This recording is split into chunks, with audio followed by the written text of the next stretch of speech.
President Trump seems pretty pleased with the Jim Comey show yesterday, and he said as much during a press conference today.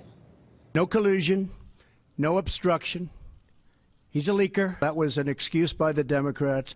James Comey confirmed a lot of what I said, and some of the things that he said just weren't true. Should I take one of the killer networks that treat me so badly as fake news? Should I do that? I want to get back to James Comey's testimony. You suggested he didn't tell the truth in everything he said. Did he ask for a pledge of loyalty from you? That's another thing he said. No, he did not. So he said those things under oath. Would you be willing to speak under oath to give your version of those events? 100%. So if Robert Mueller wanted to speak with you about that, I would be glad to tell him exactly what I just told you.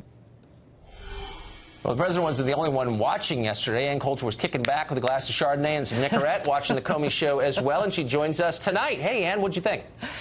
I'm really glad Donald Trump threatened James Comey with those conversations being taped, because what he had to say changed quite dramatically once he had to worry that they might have been taped. Everyone forgets this, but when Trump sent out that tweet saying, boy, James Comey better hope that room wasn't taped.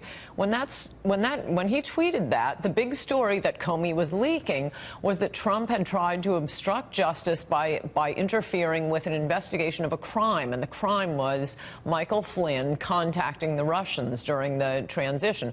Now, whatever Flynn did during the campaign or before he was working for Trump is really irrelevant. We know, thanks to actually Comey admitted it, we know that Trump said, no, I want to know about, I should know if any of my satellites were having improper contacts. What he was talking about was the firing of Flynn.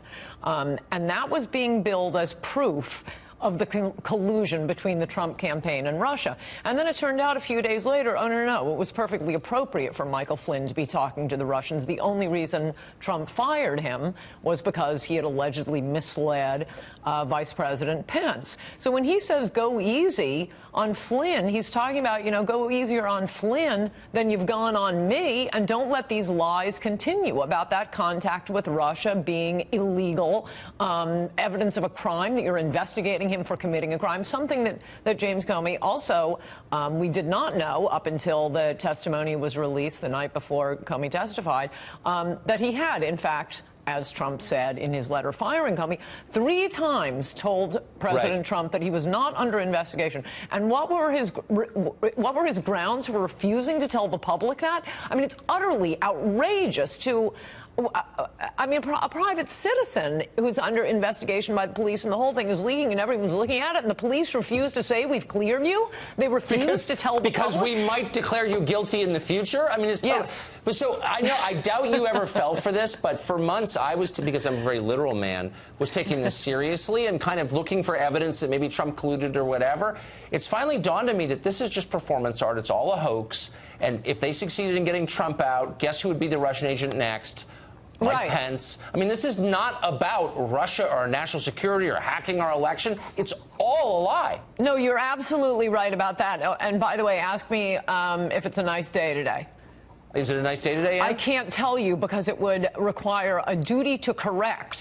I mean, that's the most insane argument I've heard for not being able to clear someone from something that is ripping up the front page of every newspaper. Comey won't even say that Trump isn't being investigated because, well, if I make a statement about reality, there's a future, and then what will I do? It's the most insane thing I've ever heard. By the way, I do want to correct you on one thing with your last guest. You said there's no evidence of Russia interfering with the election. Actually, there is, with Russia trying to influence the election and colluding with Americans, and that's with the defamatory Trump dossier. Whatever happened to that? That was a Russian-produced dossier used by first never Trumpers, then the Hillary Clinton campaign, then the FBI, and broadcast hysterically by CNN. That was a Russian-produced dossier. That is the only evidence we have of Russia trying to collude. That's a really good point. It was really a high watermark for BuzzFeed, I thought, not surprisingly. Ann Coulter, thanks a lot for joining us tonight for that summation. Thank you. Appreciate it.